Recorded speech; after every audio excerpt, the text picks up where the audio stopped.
ગુજરાતમાં છેલ્લા ઘણા સમયથી આપણે જોઈએ છીએ કે દૂધનો કહી શકાય કે સફેદ દૂધની જે કાળાબજારી એ બેફામ અને બેલગામ ચાલી રહી છે. આના ઉપર અંકુશ લગાડવા માટે એ તંત્ર એ સંપૂર્ણ રીતે નિષ્ફળ નીવડ્યું છે અને છેલ્લા ઘણા સમયથી આ જે કાળાબજારી ચાલી રહી છે, જે નકલી દૂધનો વેપાર ચાલી રહ્યો છે, સિન્થેટિક દૂધનો જે વેપાર ચાલી રહ્યો છે, તેની તપાસ અમે કરી રહ્યા હતા. છેલ્લા 3 મહિનાથી અમે આ ઓપરેશનની પાછળ હતા. જોવા જઈએ તો જુનાગઢ પાસે આવેલું જે હનુમાન ખીજડીયા કરીને જે ગામ, એ હનુમાન ખીજડીયા ગામથી લઈ અને અરવલ્લીના બાયડ અને બાલાસિનોર સુધી આ દૂધનું ટેન્કર એ પહોંચાડવામાં આવતું હતું. આજે જે અમે ચર્ચા કરી રહ્યા છીએ એ ફક્ત એક દૂધના ટેન્કરની ચર્ચા કરી રહ્યા છીએ. એટલે એવું ન માનતા કે છીંડે ચેડો એ ચોર. આ તો એક અમારી સામે એવું છે જેના આધાર પુરાવા સાથે અમે તમારી સમક્ષ મૂકી શકીએ છીએ. પરંતુ ગુજરાતમાં આવા સેંકડો એ દૂધના ટેન્કરો જે છે એ અત્યારે ક્યાંક ને ક્યાંક મોતનો કારોબાર અને માફિયાઓ અને તંત્રોની મિલીભગતથી ચાલી રહ્યો છે. દૂધને આપણે પુરાણોમાં ખૂબ પવિત્ર ગણવામાં આવ્યું છે. આપણે મહાદેવની શિવલિંગ ઉપર પણ ચડાવીએ છીએ. નાના બાળકને પણ આપણે ગાયનું દૂધ હોય, ભેંસનું દૂધ હોય કે બકરીનું દૂધ હોય એ પીવડાવતા હોઈએ છીએ. પરંતુ અત્યારે જે દૂધના નામે જે ઝેર પીવડાવવામાં આવી રહ્યું છે એ ઝેર ખૂબ ગંભીર છે. કારણ કે જ્યારે હનુમાન ખીજડીયાથી લઈ અને અમે આ દૂધની જ્યારે રેકી કરતા હતા ત્યારે હનુમાન ખીજડીયાથી લઈ આજકોટ, જસદણ, વિછિયા, ખેડા, કટલાલ, કપડવંજ થઈ અને આ દૂધ બાયડની જે માધવ શીત કેન્દ્ર અંતર્ગત જે આવતી અલગ અલગ જે સહકારી ડેરીઓ હતી એ 4 સહકારી ડેરીઓમાં આ દૂધ એ ખાલી કરવામાં આવતું હતું. અમે આ દૂધની જયારે રેકી કરી રહ્યા હતા એ રેકી બાદ જયારે હનુમાન ખીજડીયાથી આ દૂધ ભરાય અને સવારે 11 વાગે નીકળું ત્યારે વડિયા પાસે અમારી ઉપર સૌપ્રથમ પેલો હુમલો કરવામાં આવ્યો અને એ જીવલેણ હુમલો જયારે અમારી પર કરવામાં આવ્યો ત્યારબાદ બીજી જગ્યા એટલે કે અમરનગરનું ગામ, ત્યાં પણ એક બાઇક એટલે કે સ્પ્લેન્ડર જેવું બાઇક અમારા ગાડીની આગળ નાખી દેવામાં આવ્યું અને અમારી ઉપર મોટા પથ્થર એટલે કે બેલા વડે હુમલો કરવામાં આવ્યો. ત્યારબાદ એનાથી 5 કિલોમીટર આગળ જતા એક લોઢાના રોડ દ્વારા અમારી ઉપર હુમલો કરવામાં આવ્યો અને જેતપુર પાસે જે ખીરસરા ગામ છે ત્યાં અમારી ગાડી રોકી, અમારી ગાડીના કાચ તોડી અમને બહાર કાઢી અમારા ડ્રાઈવર જે દિલુજી ઠાકોર જે છે એની ઉપર પણ એક ગંભીર હુમલો કરવામાં આવ્યો. અને અત્યાર સુધી જોવા જઈએ તો એ હુમલામાં હજી સુધી ફરિયાદ જે છે જે ખાસ કરીને જાનથી મારી નાખવાની જે ફરિયાદ હોય 307 નંબરની કલમ જે દાખલ થવી જોઈએ જૂના આઈપીસી પ્રમાણે, તો હજી સુધી એ દાખલ કરવામાં નથી આવી.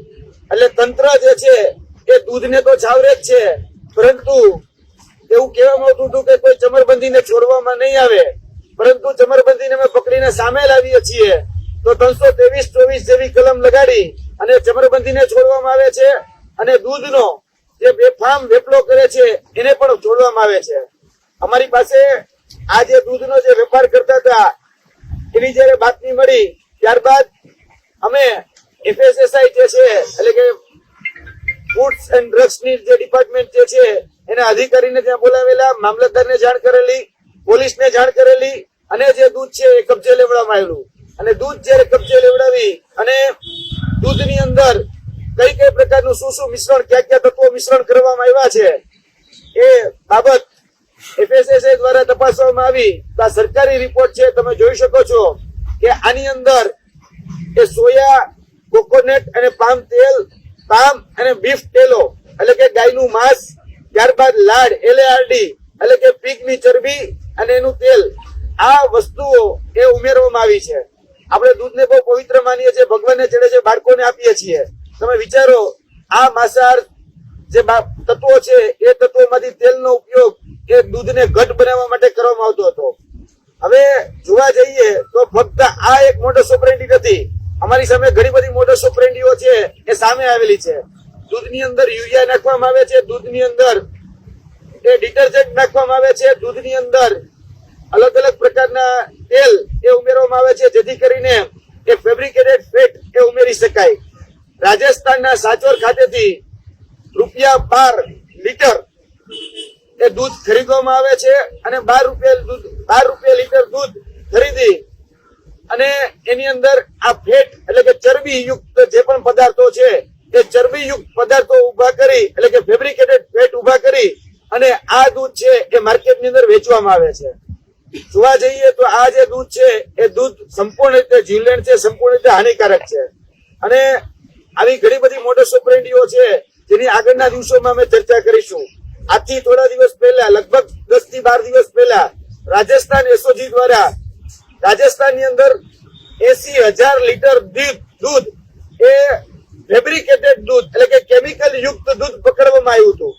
જેની અંદર જે આરોપીઓ પકડાયા છે, જેની અંદર જે ગાડીઓનો ઉપયોગ કરવામાં આવ્યો છે એ મોટાભાગની ગાડીઓ અને જે આરોપીઓ હતા એ જ આરોપીઓ અત્યારે આ વર્તમાન જે સિન્ડિકેટ ચાલી રહી છે, વર્તમાન જે દૂધની અંદર જે કેમિકલ વાળું દૂધ એ અત્યારે ગુજરાતની અંદર અરવલ્લીના બાયડમાં હોય, બાલાસિનોરમાં હોય કે ઉત્તર ગુજરાતના અન્ય વિસ્તારોની અંદર જે ચાલી રહ્યા છે એ જ વ્યક્તિઓ આની અંદર પણ સામેલ છે. હજી સુધી એ વડિયા પોલીસ સ્ટેશન દ્વારા આની એફઆઈઆર સુદ્ધા પણ નોંધવામાં આવેલી નથી. આ દૂધનો રિપોર્ટ આવી ગયો છે, દૂધના રિપોર્ટના આધારે ફરિયાદ નોંધવાની હોય, પરંતુ હજી સુધી એમાં કોઈ જ પ્રકારની એ ફરિયાદ નોંધવામાં નથી આવી. આપણે જાણીએ છીએ કે દૂધની અંદર મેં અલગ અલગ જે કેમિકલની વાત કરી, ડિટર્જન્ટ નહીં, તો દૂધ જયારે ખાલી કરવામાં આવ્યું, જયારે દૂધને ડિસ્ટ્રોય કરવામાં આવ્યું ત્યારે તમે જોઈ શકો છો કે દૂધના ફીણ એ 2 ફૂટ 3 ફૂટ સુધી આ દૂધના ફીણ વળતા હતા, એટલે કે ડિટર્જન્ટનું પ્રમાણ એ ત્યારે પણ સાબિત થતું હતું અને જે રિપોર્ટ આવ્યો છે રિપોર્ટમાં પણ સાબિત થતું હતું. આજ દિન સુધી એની પર કોઈ કાર્યવાહી કરવા નથી આવી. અમે આ પ્રેસ કોન્ફરન્સના માધ્યમથી ગુજરાતના ગૃહ રાજ્યમંત્રી, ગુજરાતના મુખ્યમંત્રી અને ગુજરાતના સહકારી મંત્રીને કહેવા માંગીએ છીએ કે અત્યારે જે પવિત્ર દૂધના નામે જે ઝેર પીવડાવવામાં આવી રહ્યું છે એની ઉપર અંકુશ લગાડવા કાયદેસરની કાર્યવાહી કરવામાં આવે. એફએસએસઆઈના જે નોર્મ્સ અને જે કાયદો છે એની ઉપર કડકમાં કડક સજા કરવામાં આવે. ત્યારબાદ આઈપીસી સીઆરપીસી અંતર્ગત જે ઇન્ડિયન પિનલ કોડની અંદર જે કલમો છે એ કલમોનો ઉપયોગ કરી અને જો દાખલારૂપ કાર્યવાહી કરવામાં નહીં આવે તો આ જે દૂધનો વેપલો છે અને જે મિની ભગતથી બધું જે ચાલે છે એને બળ મળશે. એટલે આ ક્યાંક ને ક્યાંક તંત્ર અને જે માફિયાઓ છે, દૂધ માફિયાઓ, એની સિન્ડિકેટથી જ આ બધા જ રેકેટો અત્યારે ચાલી રહ્યા છે. અને આ જે વિસ્તાર છે હનુમાન ખીજડીયા, આમ જોવા જઈએ તો વિસાવદરની બોર્ડરનો વિસ્તાર છે. એટલે બાકીની વાત જે છે એ આદરણીય ગોપાલભાઈ ઇટાલિયા આપણી સમક્ષ મહેસાણ તાલુકાના ખજૂરી હળમતિયા ગામથી માત્ર 2 કિલોમીટર, અંદાજે 2 કિલોમીટરના અંતર પર આવેલ હનુમાન ખીજડીયા ગામમાં ઝેરી કેમિકલ વાળું દૂધ બનાવવાની બહુ મોટી ફેક્ટરી ભાઈ શ્રી યુવરાજસિંહ જાડેજાએ પકડી પાડી છે. બદલ પહેલા તો એમને અભિનંદન. જાહેર ગુજરાતમાં પેપર ફૂટે કે ઝેરી કેમિકલ વાળું ગાય અને ભૂંડની ચરબી વાળું દૂધ વેચાય, એ પકડવાનું કામ પણ યુવરાજસિંહ કરે. પહેલું તો મારું એવું માનવું છે કે જો ગુજરાતના જનતાની હિતનું બધું જ કામ યુવરાજસિંહ જાડેજા કરવાના હોય તો ગુજરાતના મંત્રીમંડળમાંથી એકાદા મંત્રીને રાજીનામું અપાવી યુવરાજસિંહને માનદ મંત્રી તરીકે સ્થાન આપવું જોઈએ, જેથી કરી વધુ સારી રીતે એ કામ કરી શકે. આજે બહુ દુઃખ સાથે કહેવું પડે કે આ પૃથ્વી ઉપર જે સંતાન, જે બાળક જન્મે છે એ સૌથી પહેલું ટીપું જો પીવે દૂધનું, તે માના દૂધનું ટીપું પીવે છે. દૂધથી જીવનની શરૂઆત થાય છે.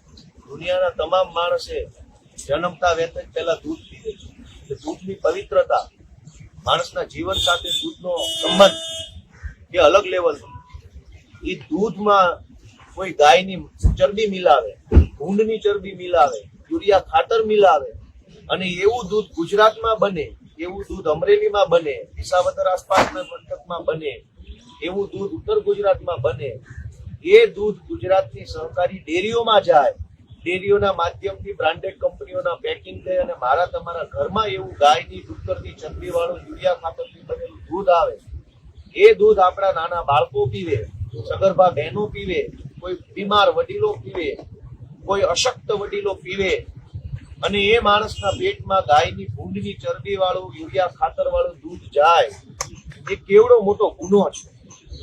યુવરાજસિંહે પોતે જીવના જોખમે આ ભૂંડ અને ગાયની ચરબી વાળું યુરિયા ખાતરથી બનેલું દૂધ પકડવાનું કામ કર્યું.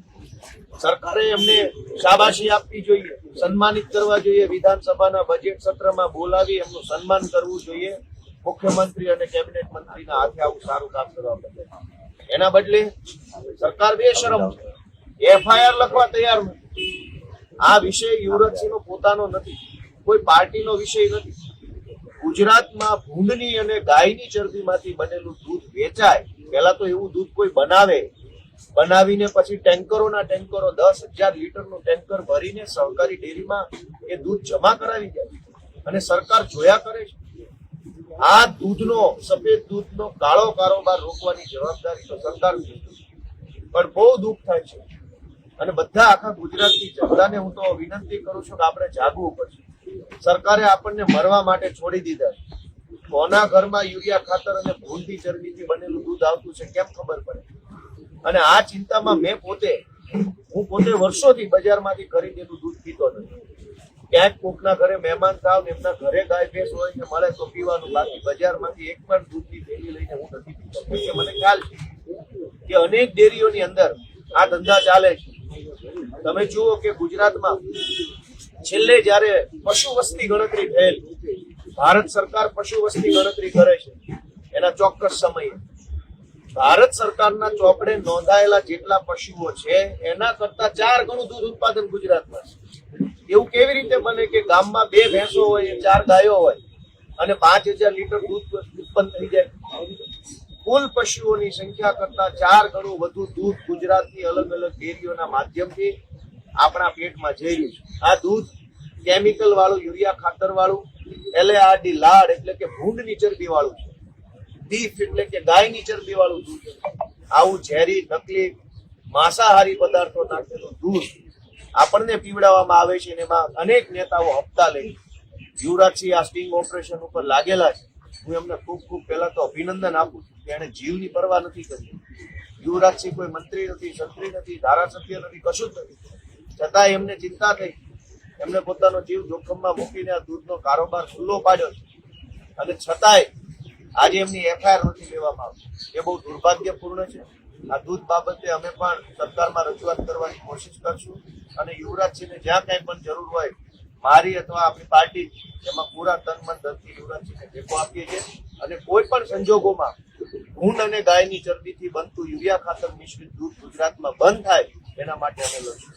સત્ર ચાલી રહ્યું છે, સત્રમાં મુદ્દો ઉઠાવો. બિલકુલ આ મુદ્દો ઉઠાવવાની હું કાલથી જ અમે પાર્ટીમાં શરૂઆત કરી દઈશું, ચર્ચા કરી અને રજૂઆત કરશું કે આ ઝેરી દૂધનો કારોબાર રોકવામાં આવે.